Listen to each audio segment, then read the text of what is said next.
Hi there. Well, I want to first of all, thank Healy for allowing me to be a part of this worldwide presentation. I certainly appreciate it. I want to talk about some things today that you might want to give up on. Somebody once told me the definition of hell.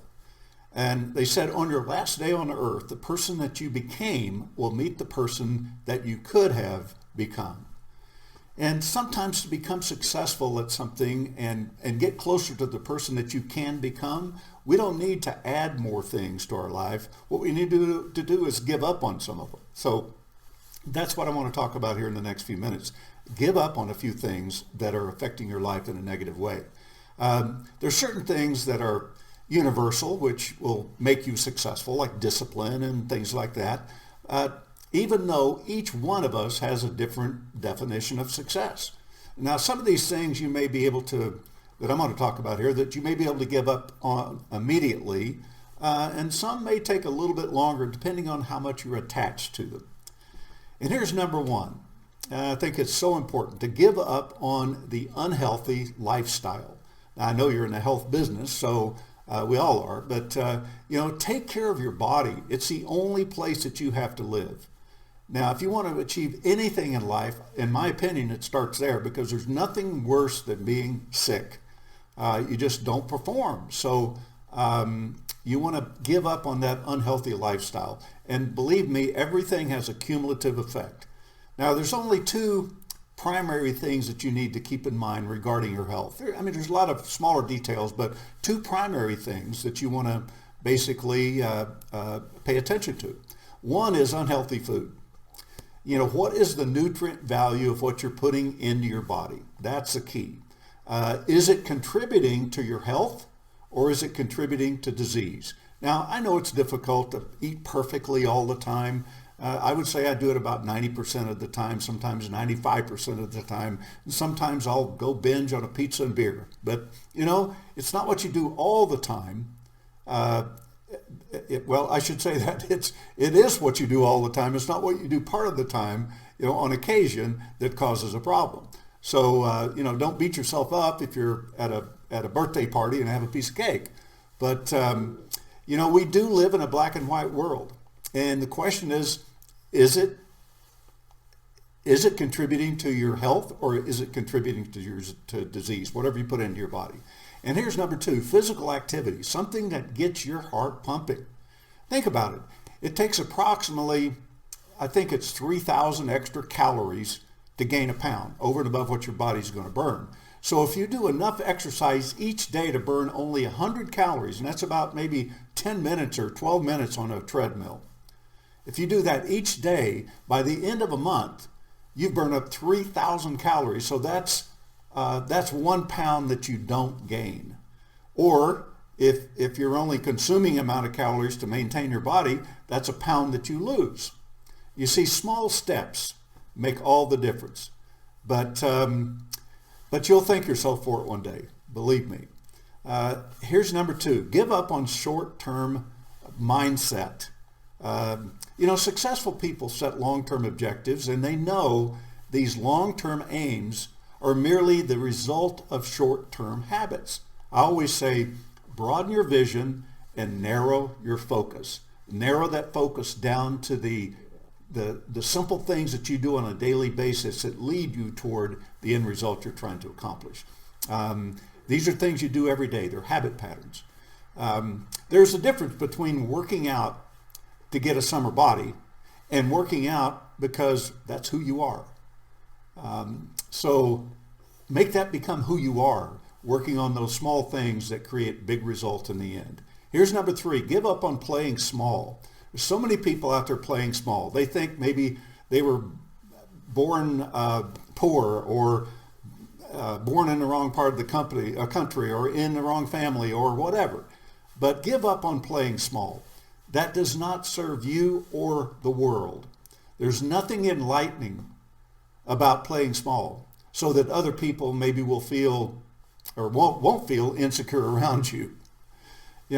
When you let your light shine, when you really turn it on and put yourself out there and take center stage, you unconsciously give others permission to do the same thing.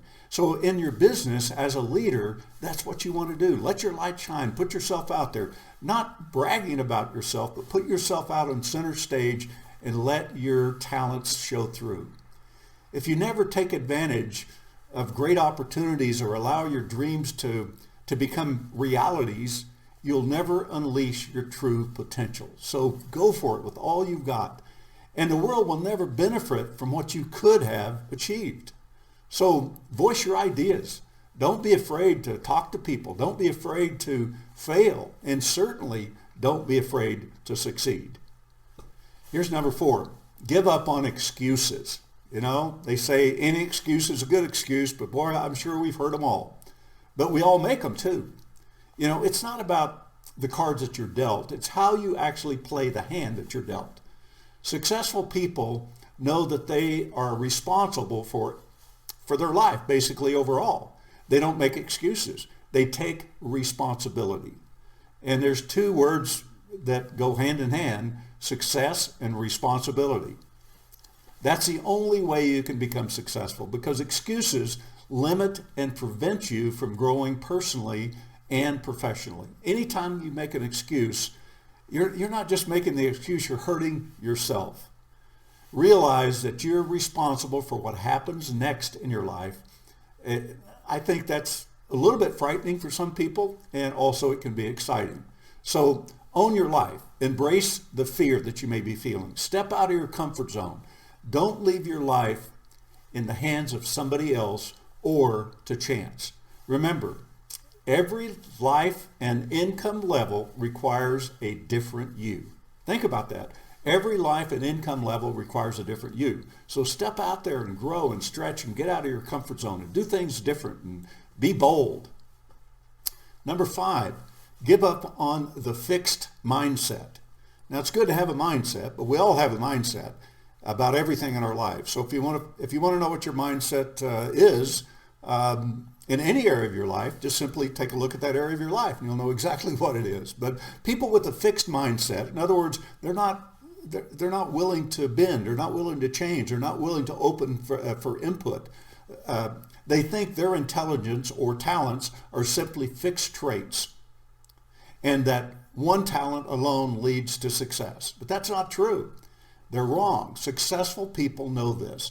They invest in an immense amount of time and money sometimes on a daily basis to develop a growth mindset, to become somebody else every day, to increase your productivity, to increase your knowledge and your attitude, and acquire new knowledge, learn new skills, and change your perception so that it can benefit everybody's life, including yours. Remember, who you are today is not who you have to be tomorrow.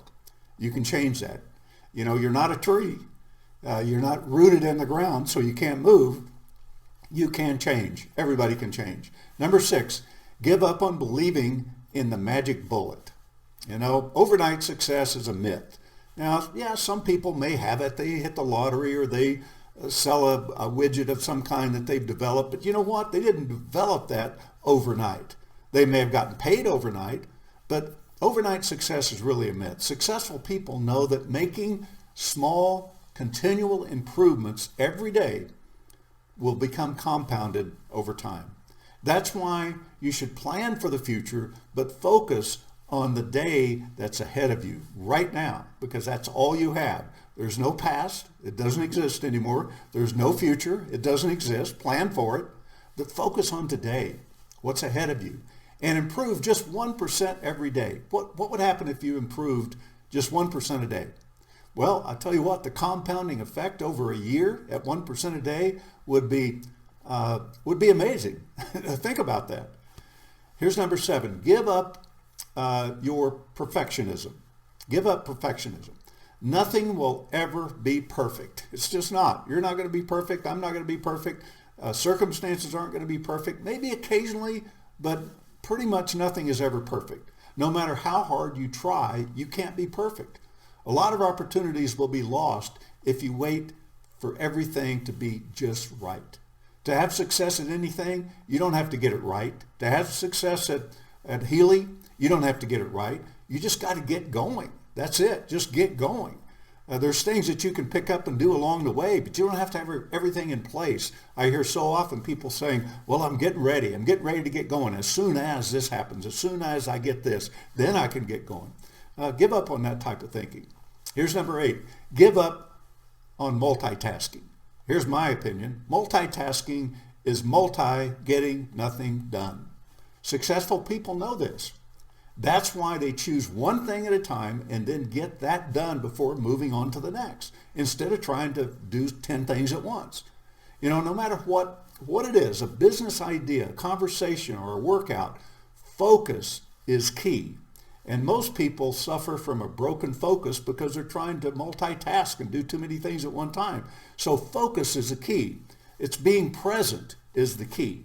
Here's my comment about that. Wherever you are, be there.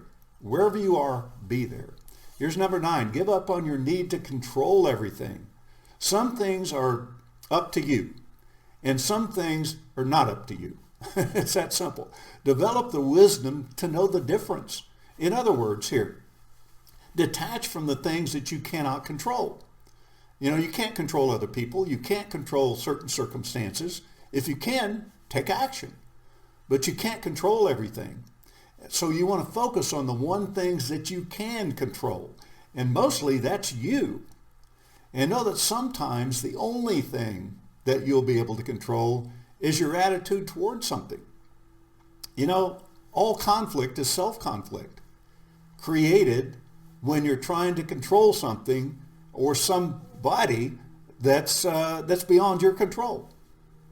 So give up and let go of the need to control, because when you need control, you're out of control. So let go of the need to control and you're in control. Here's number 10. Give up on saying yes to things that don't support your objectives. I mean, it's so easy. We have so many things coming at us each day on the internet, on social media, and more people wanting you to do certain things and take advantage of certain things or help them with certain things. But you got to sift through it and make sure it's something that's going to move you in the direction you want to go. In short term, you might sacrifice a bit of instant gratification when you say yes to something. But when your goals come to fruition, it'll be all worth it by saying no to some things. Otherwise, you could just needlessly be burning up a lot of vital energy. Here's number 11. Give up the toxic people in your life. Give up the people that you spend the most amount of time with if they're toxic. Add up. It will add up to who you become eventually. There are people who are less accomplished than myself or you, in their personal and their professional life. And there are people who are more accomplished than me and you.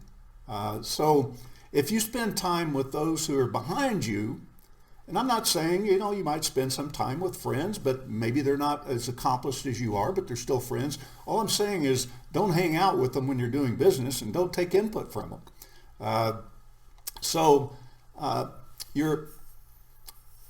What I'm saying is the people you hang around with, your average is going to go up or down based upon who you hang around with.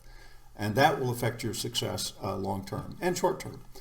But if you spend time with people who are more accomplished, I'm always looking for that. I'm always looking for people that I can learn from.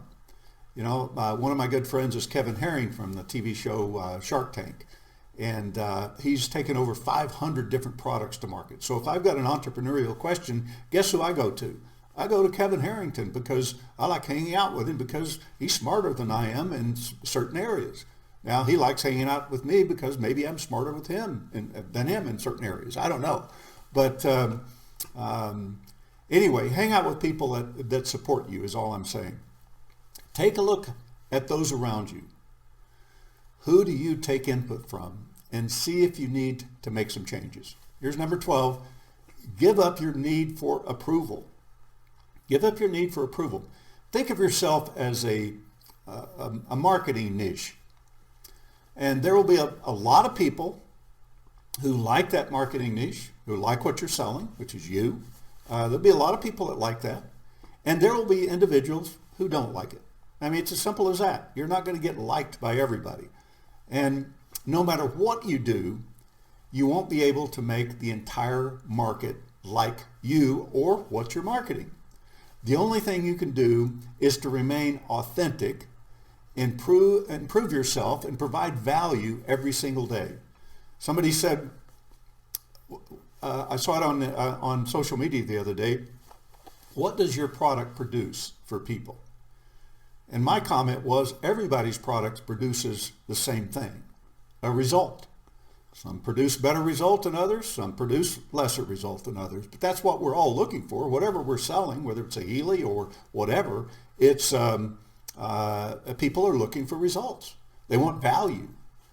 At age 22, a mentor told me this: always have in mind when you meet another person, have this in mind. What can I do to help this person?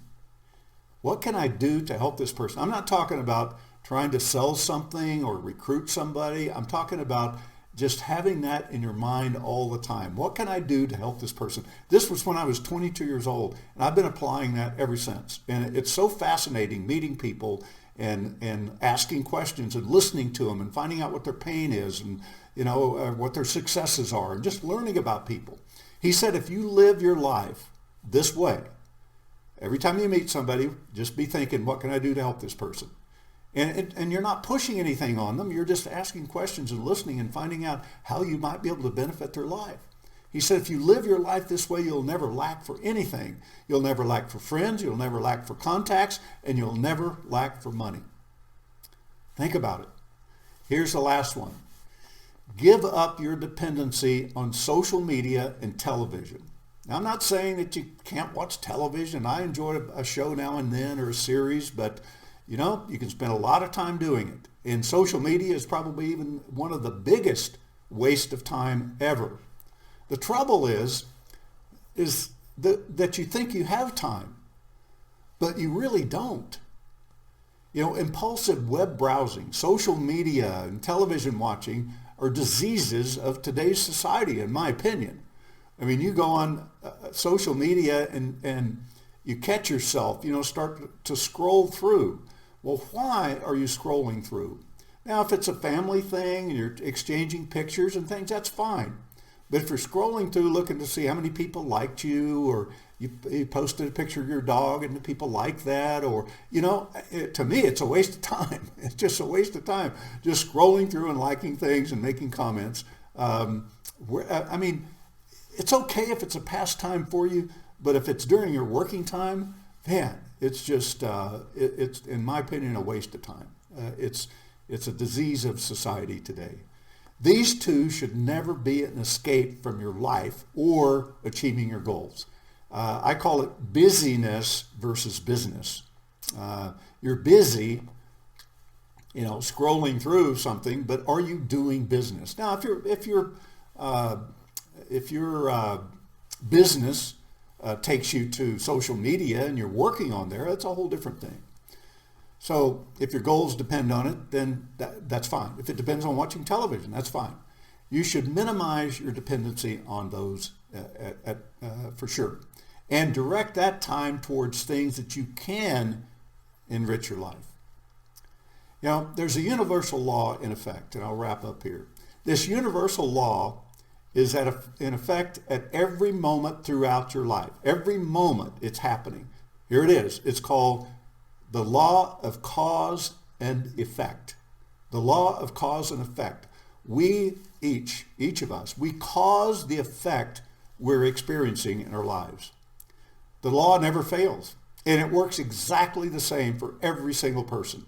You see one person getting rich and the other one living on the street. It's the law of cause and effect that got him there. I know back when I heard my first mentor speak many, when I was 22 years old, he made a statement. He said, those who do the work earn the pay. And that's true. When I first started in the direct sales business, my only training was talk to people. He said, if you talk a little, you'll learn a little. If you talk a lot, you'll learn a lot. And I asked what a lot was and what a little was. He said, 1 a day is a little, 10 a day is a lot. That's back before internet, so you had to go out and meet 10 people a day. which I did for my first year. In my first year, I lost everything I owned. I had 3,650 plus people that told me no. I wasn't good at what I was doing because all I did was talk. All I did was tell people and try to convince people. I didn't ask questions. I didn't listen. I didn't try to find out the pain that they were experiencing. And then when the first person sat with me for 2 hours and taught me a few things, like the one I just shared with you earlier, about always be thinking about what you can do to help people. When I started to apply what he taught me, my business took off like a rocket, and I was a millionaire by the end of my second year. People ask me today, how do you handle rejection? I said, I've already done that. Did that when I was 22 years old. So, rejection is just a made-up story, just like fear is a made-up story. It's all a mental mistake that we make. But everything in the universe is energy. Every man-made item was created from this energy. I don't care what it is. If it's a book you're reading or the computer you're watching right now or your cell phone, it's all made of the same energy. Ask Marcus. He'll tell you that. It's all energy. It's just been repositioned, remolded into something different, whether it's a light bulb or a desk or a tree, it's all the same energy presented to you in a different form. Here's a key. You are in partnership with this energy, and you can create anything you want from it. Anything your heart desires, you can create from it. In fact, you're creating from it right now. Right now. Think about it. You can create lack if you want. If you want to focus on what you don't have, the law of cause and effect will bring that to you. If you want to focus on abundance, it'll bring that to you. If you want to focus on a healthy body, on money, on happiness, on anything your heart desires, you can create it, and the law of cause and effect will bring that to you because you're in partnerships with that energy and you can create it. We don't attract things in our lives like most people try to believe that the law of attraction actually brings things to us. We create it. We create it based upon our mindset and how we see the world. And your mindset determines how the world sees you as well. So find one thing that you're wasting your time on and your energy this week. Find one thing that you're wasting your time and energy and take action to change. And remember, you are in partnerships with time and energy. So use it wisely, I should say, before it runs out. Remember, the law of cause and effect is working right now. Whatever you're focused on, you will cause to become real in your life. Now, you can find out a little bit more about me. People ask all the time, so I've been in the personal development business for 43 years now.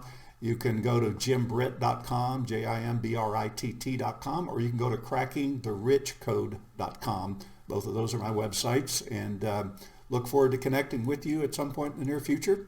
Have a good rest of your meeting here, and thanks for joining me. And I appreciate you taking the time to listen in, and I hope that you gained at least one good insight that you can apply today. Thanks so much.